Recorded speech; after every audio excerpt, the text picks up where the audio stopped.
semuanya lengkap. Makanya yang saya sebut itu fikih itu adalah value, nilai. Apa tema-tema dalam fikih? Tema-tema dalam fikih itu sebenarnya dalam pandangan ulama zaman dulu itu sederhananya ada dua.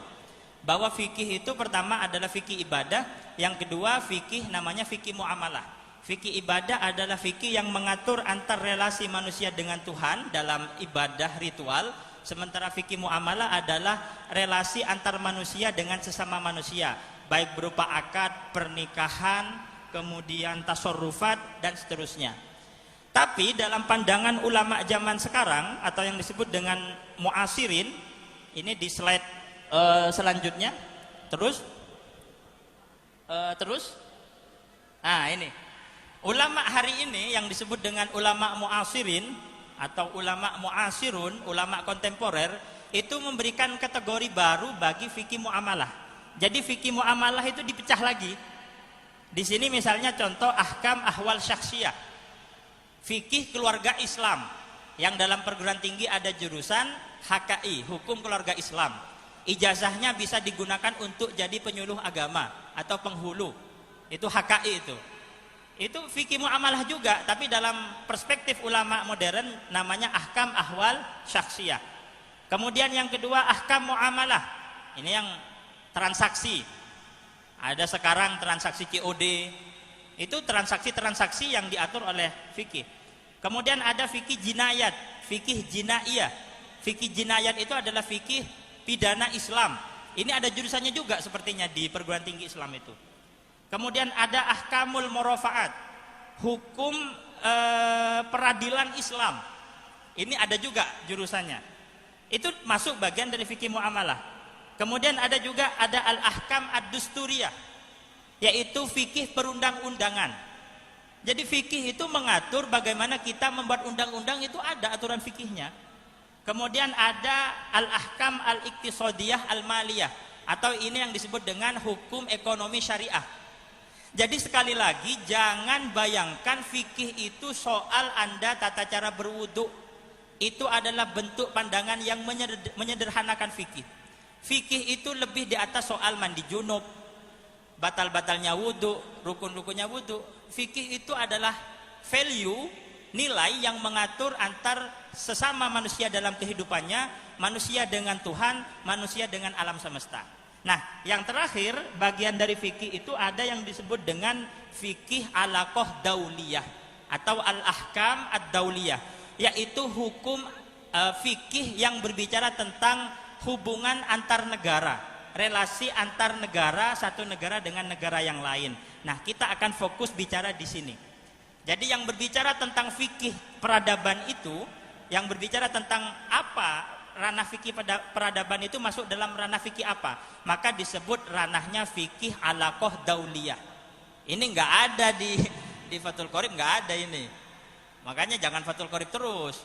Mondok 2 tahun kok Fathul Qorib terus ya gitu. Yang banyak gitu. Di perpustakaan banyak gitu. Belajarlah kepada dia, kan lagi masyayikh juga ya. Almarhum Ki Zaini Abdul Mun'im itu alim itu.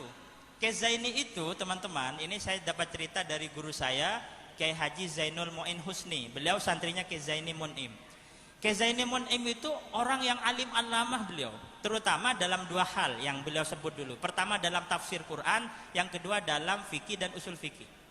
Jadi santri Nurul Jadid itu punya contoh bagaimana menjadi seorang sarjana besar dalam keilmuan Islam, yaitu pendiri pondok pesantren almarhum Kiai Zaini Abdul Mun'im. Kemudian ada juga Kiai Hasan Abdul Wafi. Wah, Kiai Hasan Abdul Wafi itu aktivis Basul Masail beliau itu. Jadi kalau sekarang santri Mahat Ali atau santri Nurul Jadid secara umum harus seperti beliau-beliau. Ada juga Kiai Abdul Wahid Zaini, seorang teknokrat, saya menyebutnya teknokrat. Beliau itu seorang kiai yang memiliki, ya kalau kayak sekarang kayak Rahamid lah begitu, kayak Abdul Wahid Zaini itu. Tapi beliau bukan hanya pintar relasi organisasi, bukan, beliau juga seorang alim. Dulu Kiai Wahid Zaini itu adalah mudir Ma'had Ali Situbondo pasca Kiai As'ad Syamsul Arifin.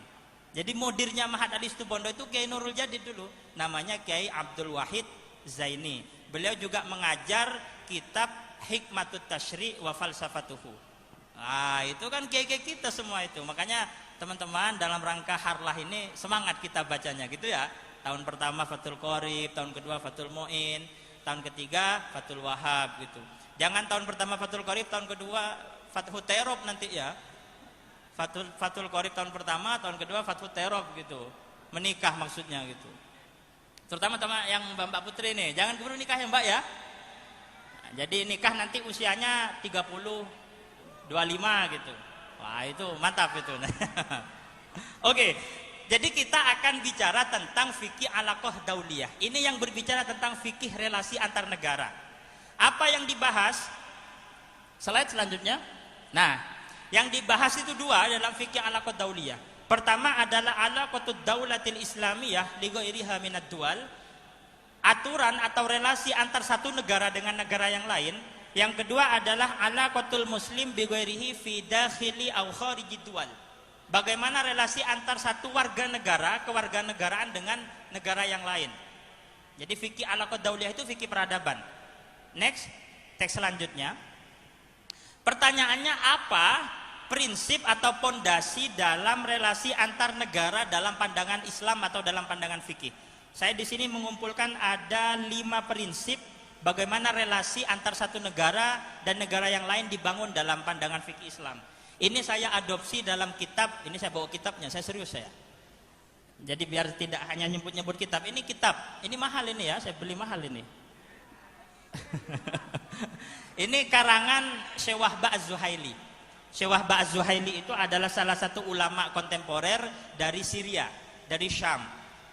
Beliau punya kitab banyak sekali, yang paling terkenal, yang paling tipis dulu, yang paling murah harganya, supaya mampu beli gitu kan. Ada kitab namanya Al-Wajiz fi Usulil Fiqhi. Itu karya Syekh Wahbah Az-Zuhaili. Agak mahal dikit. Nah, ini kalau sudah jadi ustadz beli kitab ini nih. Agak mahal dikit, ada namanya kitab Usulul Fiqhi Al-Islami. Itu Syekh Wahbah Az-Zuhaili. Kemudian kalau sudah jadi dosen kayak saya, agak naik dikit lagi. Ada namanya kitab Qadayal Fiqhi wal Fikril Mu'asir. Fikih dan tema-tema baru dalam Islam. Karangan Syekh Wahbah Az-Zuhaili, dan masih banyak karya-karya beliau. Misalnya beliau punya kitab tafsir